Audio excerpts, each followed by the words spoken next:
This video will be the fourth mutation illustration that I have made this year.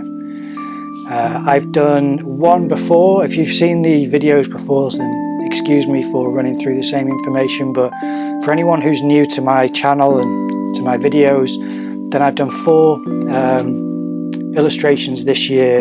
Sorry, I've done three illustrations of mutation style stuff this year, and one of a cowbelly, which is something which I drew and then put on the computer and digitally coloured.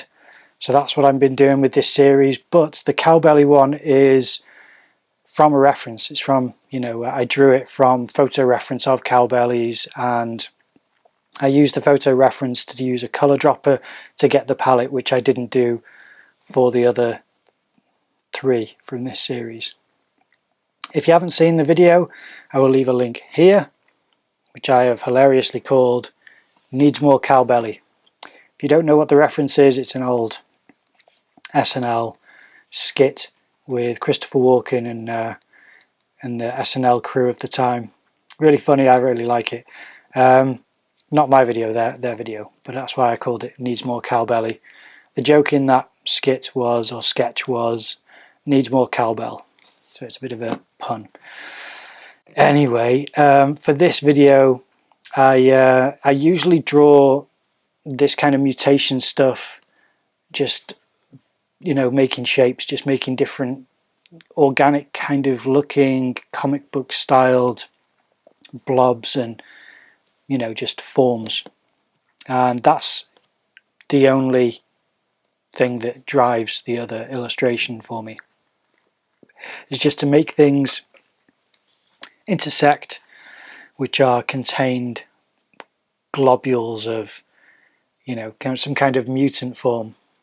In this video, however, I thought I will start with a face, because I've been talking about how there's potential for that a couple of mutation drawings ago.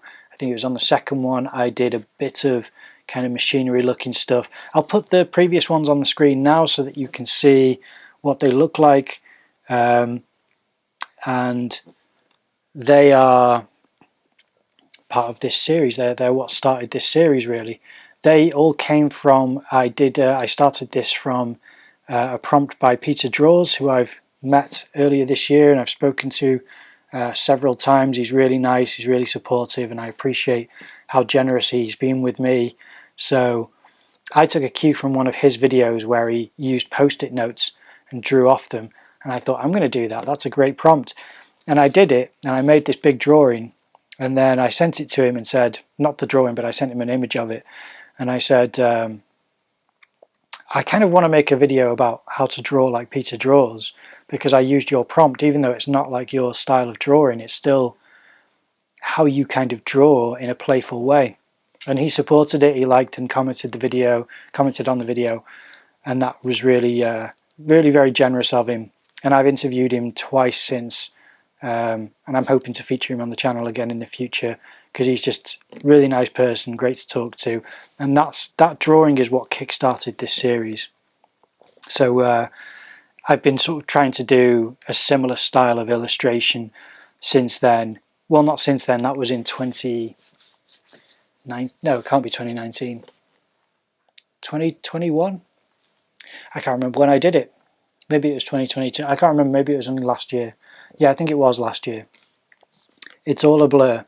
The point being is that I made that video, and then since then I've kind of done several things that were nothing like it, and this year I've started to do similar mutation style drawings. And this time I thought I need to try to add a bit of a character into it instead of machinery. Sometimes it's going to be as well as machinery, sometimes it's going to be just mutation again, but in this drawing I thought I'll start with a bit of a face and push and pull it around and see what happens. And I think it's quite fun. I quite like the idea of it. You never know what a face is going to turn out like if you don't have reference, and I like drawing without reference to see what happens, and this one turned out kind of cool, in my view anyway. I quite liked it. And yeah, it started to look a bit tree-like. That was unintentional, it just sort of happened. I think I had the option to steer it back towards a face by putting ears or, you know, defining like the jaw and the neck. But I ended up just thinking, what if it was just, it had consumed this person and they were just, you know, more mutant than man. And that's what the decision I made, just, you know, on the spot like that whilst I was drawing. It's not really very thought out, just because these drawings are kind of fun and playful. But I've mentioned this in the last video I made about a mutation that I was drawing. I am hoping in the future to have these originals framed for an exhibition and to have some way of exhibiting, say, having monitors to show the process of it being digitized, because I think that would be a really interesting exhibition. I think it's something which I'd appreciate if I went into a gallery and it was all framed illustrations of like black and white drawings of mutations of some sort or other, and then alongside it had videos on each one to show the mutation, not the mutation, sorry, the colouring side, the digital colouring aspect. I think that would be something I'd really enjoy. So that's what I'm hoping to do, but I don't know how much that's going to take. I think that would take a bit of a grant money to pay for the monitors, because I don't think there's any gallery that I know of that would have that many screens available. I think I'd maybe find one which has one screen that could just do a loop of every mutation in order just getting digitized, which could be good, but I think I'd like the idea of it being on the wall next to it being digitized, which would be really fun. I don't know, I'll play around with the idea anyway. But for this one then, I put it onto the computer to colour. My first instinct was to colour the main mass of the character and then have that separate from the background so that I could have all that highlighted, and then I could just go wild with some colours. What I didn't plan on was that my previous mutation drawings have been kind of pieces of things that are contained that kind of intersect with others, and that's something which had their own colours. Whereas with this, it was just one big form and one, you know, large character. So that didn't really give the same opportunity to isolate certain elements of the form to colour that same way. So that was something I found a little bit challenging. It's not coloured in quite the same way, but still, I quite like how the palette creates this kind of personality for the character, for the subject. And some of the mutations were quite fun. I think that a way of making these mutations more interesting is to add a human character in there, and that could be anything. And part of this as well was thanks to a suggestion by John Mahoney, who commented on my previous illustration on Instagram where I put the mutation up, and he said you can also do portraiture this way. And this isn't exactly a portrait, but I thought, you know, putting a face in there as a start. But I don't know whether he means hatching or whether he means just mutate the portrait, but I'm going to start playing with that idea because I really like how playful he is with his artwork. So someone else who I've interviewed as well a couple of times, really nice and skillful artist and filmmaker who I just value his input and his and the connection with him really. And that's something where any kind of prompts and guidance like that is more than welcome.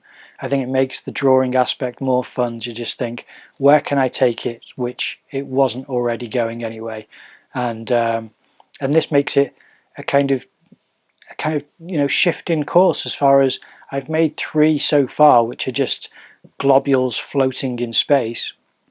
Because if you think of just the page itself as the picture plane, then I have these you know several different forms all interwoven, and they're all kind of mid and foreground, and then the background is just space with noise. I mean, the whole thing usually gets noise as far as, you know, like the static on top of it, whereas for this one it's all foreground, and I think I need to start adding those layers of foreground, midground, and maybe something in the background as well. and just spending a bit more time on making the landscape come to life a bit more. But for now, it's just playing with the different ideas of how mutation can influence characters and subjects. And as I said, the next one might be just mutation again, but I think it's because I've had the idea in my head. Because I normally do it as if the camera is where you are and you're seeing these things collide horizontally.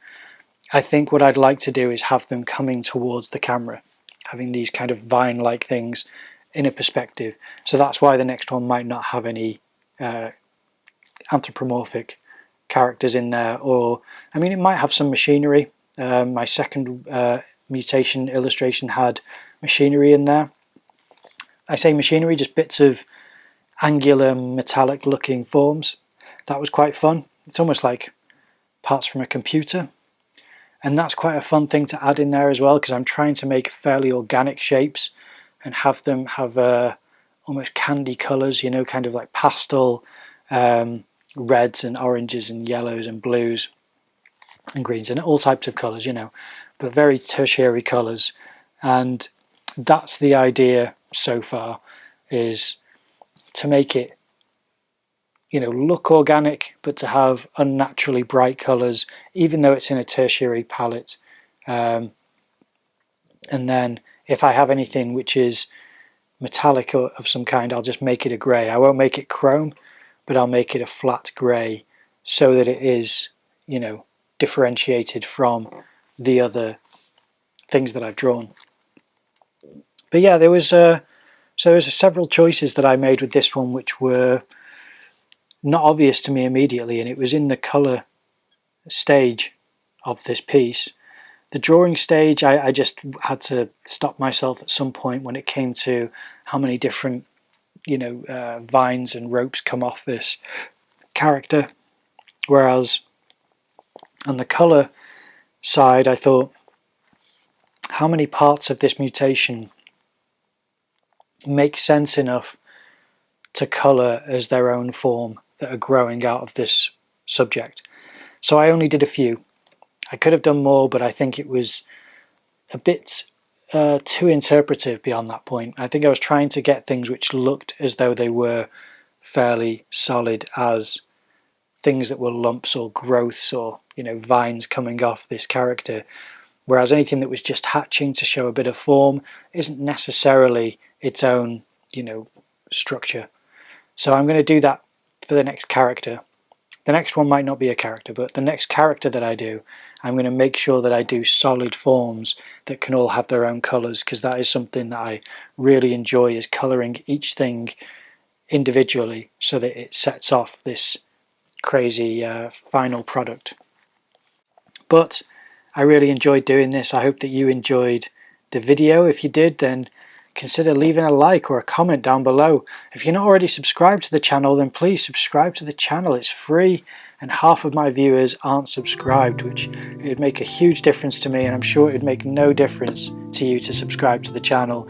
I wouldn't be bothering you with emails or anything. It's just to support the channel. But aside from that, if you can share this with any friends or family, either ones who like art or just want a bit of entertainment, who knows. But I appreciate you watching. I'll see you in the next video.